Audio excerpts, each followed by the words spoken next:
Hey everybody, we're learning how to apply distributed property with GCF when we're dealing with problems like this. So let's read through it and learn how to do this. Delia is bagging 24 onion bagels and 16 plain bagels for her bakery customers. Each bag will hold only one type of bagel. Each bag will hold the same number of bagels. What is the greatest number of bagels she can put in each bag? How many bags of each type of bagel will there be? All right, so there's really two parts here. We have two question marks. We have a question mark here, and we have a question mark here. So we need to make sure we answer both parts. All right, now the thing I want you to look for anytime you see these types of word problems, there's two things I want you to search for. The first thing are the words greatest number of, and I see that right here, greatest number of, because that is hint number one that you'll need to find the GCF. So I'm going to write a line because we're going to put a number on here that will represent the GCF. All right, the second thing I want you to look for, because sometimes just find the GCF would be all you need and you're done. But what else should you look for in these word problems? You should look for the words same number of. When you see those words, then that's when you're going to say, oh, I think we're going to be applying distributive property, which means we're going to be multiplying this GCF with some numbers. And in this case, two numbers. Why two numbers? Because we're dealing with onion bagels and we're dealing with plain bagels. All right, so we'll set up our parentheses and we're going to put a number here. All right, so the next thing I think would be a good idea to do is let's look more carefully at where it says greatest number of, and let's pay attention to what the units are, because what I'd like you to get in the habit of is it should be like something per something. There should be two units, something per something. Bagels per bag, right? Each bag would imply one bag. So we're going to have a certain number of bagels per bag. So bagels per bag. I'm going to put B for bagels and per bag. Bagels per bag. All right. Now, by the way, the second word that you have is usually going to be part of the label for what you have over here. So it's going to be a certain number of bags and a certain number of bags. All right, now we do need to find the GCF of the two numbers in the problem, and the two numbers in the problem are 24 and 16. Let's write those numbers down, 24 and 16.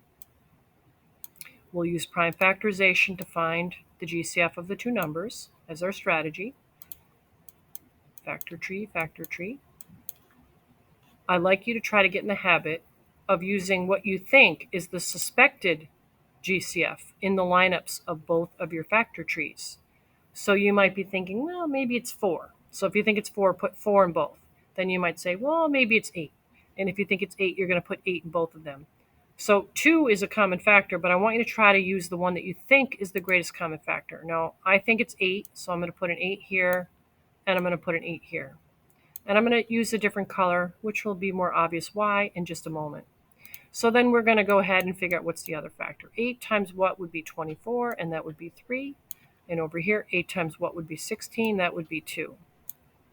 Now, this tree is not done. This tree is not done. And they're not done because we have composite numbers. There are factors of 8 other than 1 times 8. So let's go ahead and keep branching. 2 times 4 would give us 8. And then we don't want to forget about this 3. And we're not done with this tree yet because this is composite. We'll keep branching on the 4. 2 times 2 is 4, and then we need to bring down the other numbers. So we have a 2, and we have this 3, which I'm going to leave in red font for reasons that will become more obvious later. All right, and then quite frankly, what we have here is a duplicate, right? Because we're talking about the same number, so we can just literally copy as long as we're careful that we did it right. So we have a 2 and a 4, and then we have a 2 and a 2, and then we'll bring down the 2. And we don't want to forget about this too. So I'm going to bring that down and we'll leave that in red font for reasons that will become more clear in just a moment. All right, so we have our prime factorizations for both numbers, and I'll leave that in view. So this is the prime factorization for 24. And right here is the prime factorization for 16. So now let's make room for our circles, because we're going to do a Venn diagram. We'll make this circle, we'll have all the prime factors of the first number, and then I'll clone this and we'll have another circle that will be the prime factors of the other. And let me move this over just a bit.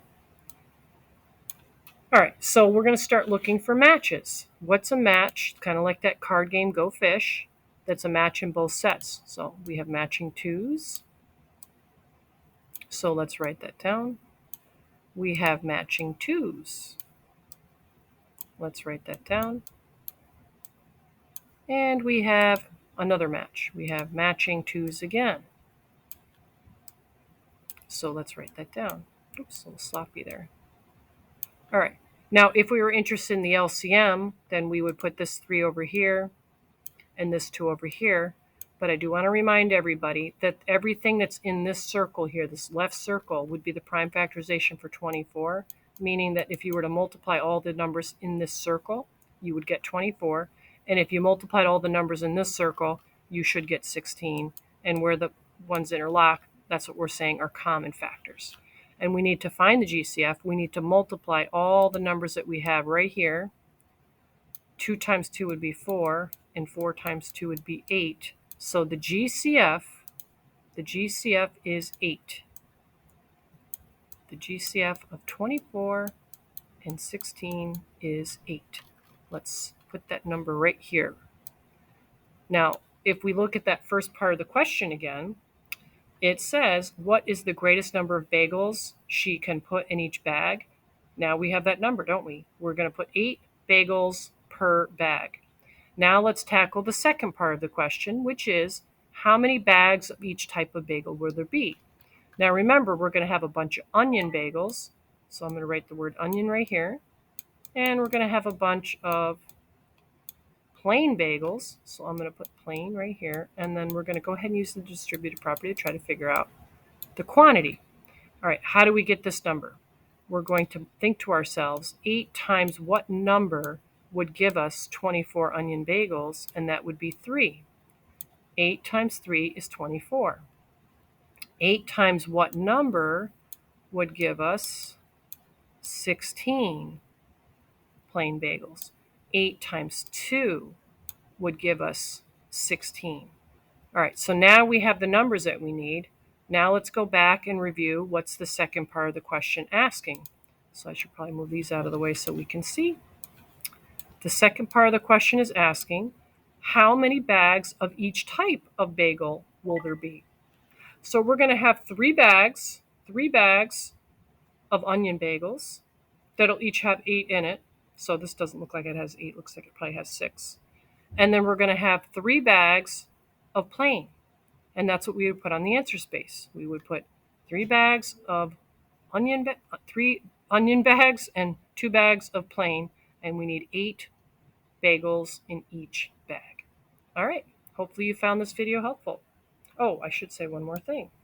Another thing you should do is you should add 24 plus 16 just to make sure we're talking about the same number of bagels, because remember, the bagels don't disappear, they're just packaged differently. So let's just show that. If we add 24 and 16 to get the total number of bagels that we're talking about, here we get 10. By the way, we're adding.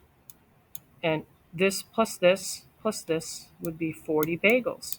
Now, we should figure out if this also equals 40 bagels. If we combine this and figure out how many total bags are we dealing with, we're dealing with 5 bags. And if we multiply that by 8, then we also get 40 as a check to make sure that you did it right. So the sum of the two numbers should be the same thing you get when you substitute in the numbers using distributive property and apply order of operations and simplify it. The numbers should match, and they do.